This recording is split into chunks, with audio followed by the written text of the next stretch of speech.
Back to another video, guys. In this video today, I'm going to break down the most common questions that I get from home sellers, coming up right after this.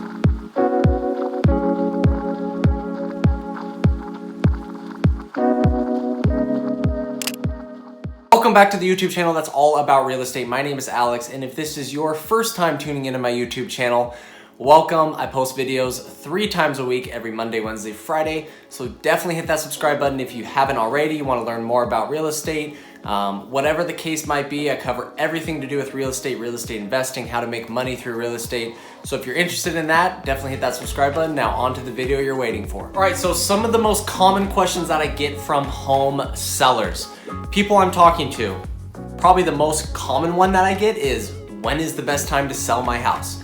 I made a whole separate video on that. I'll link that into this video, but just to briefly, tell you guys, it's around April. If we look at the data, the most amount of listings start coming on during that month of April. And then, we kind of see it progress up May, June, July, kind of simmers down August, September, into the winter months. That's kind of where we start seeing appreciation too, which makes sense, going into the summer months. The most amount of buyers will most likely be in the marketplace. Right now it's a little bit different, obviously, with the coronavirus. Buyer demand is still extremely high, but it definitely would be a lot higher, right, if people were employed, people, felt more comfortable with going outside. But in a normal market, April, to answer your question, is the best time to list your house. Now on to the next question. Next most common question that I get is, how is the market right now? Now, when someone asks me that question, Alex, how is the market, right? That's probably the most common question we get as real estate agents.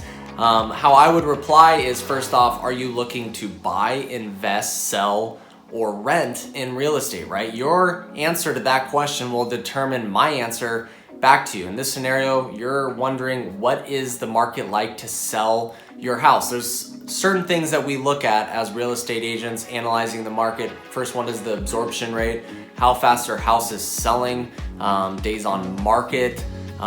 What is inventory like, right? Is it a seller's market? Is it a buyer's market? I cover that in another video as well, and kind of the nuances in that and what that can mean for you as a home seller. The advantages, the disadvantages, or if it's really high inventory, what would that mean for you as a home seller?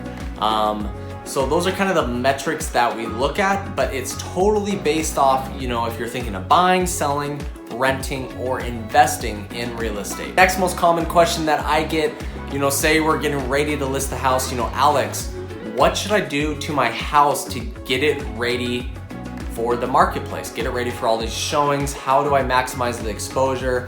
And this is probably the most important step to the whole process of putting your house on the market, right?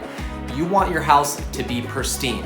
You want it to show really well, so when buyers walk through that property, they can envision themselves living in the property. There's 3 ways to do this, and through our company, John L. Scott, we like to call it clean, staged, and declutter. So first off, you want to get a professional cleaner in there. You don't want dust on your house. You want to clean out all the cabinets, clean out the fridge. If you're not living there, if it's vacant, you really want to deep clean. Just hire a professional. It's going to be well worth the money spent.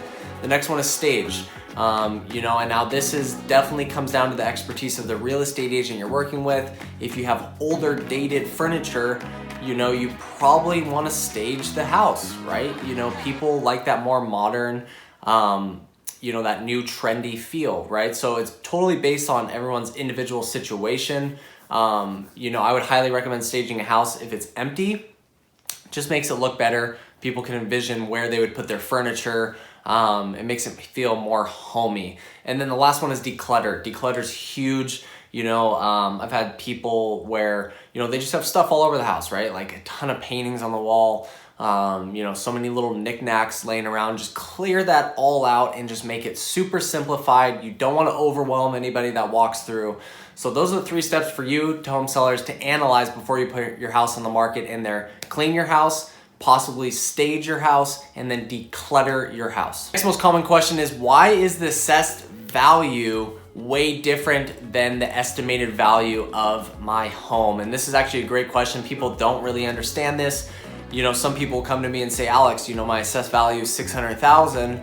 That's what we should list it for. When in reality, that house might sell for $450,000 or $500,000.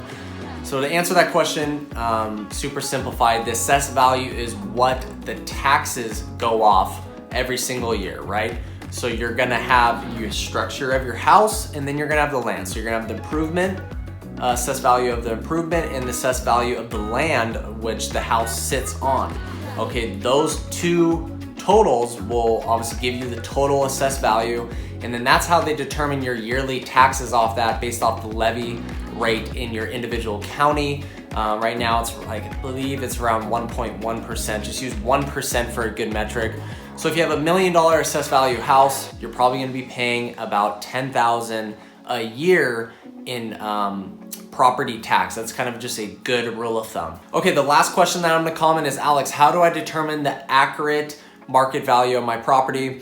This is done through what's called a CMA, a comparative market analysis. Your real estate agent will make this for you before they list your house so they can show you comparable properties.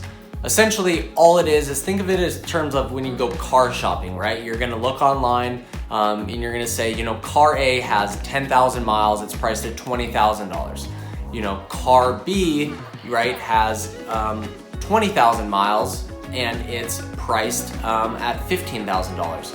And you kind of go up the list and you analyze it, right? Am I getting a better deal here, here, here? Then you talk to people about financing. Where can I get the best deal, right? So you're just comparing cars. Like, why would that car be $20,000? You know, when the other car is $30,000, okay, with more miles, right? You would never buy the car with more miles. That's more expensive. Same thing in real estate, right? So simply, we're just looking at active, pending, and sold properties, comparing them to yours, you know, and then deducting or adding differences in the property. Maybe your house has a pool, the other one doesn't. Or maybe yours has another bedroom, the other one doesn't. And then you get to a grand total of the market value of your property and the suggested list price of your property. Here you guys have it. Hopefully you got some value out of this video. And if you did, hit that like button down there, and we'll see you on the next video, guys. Thanks.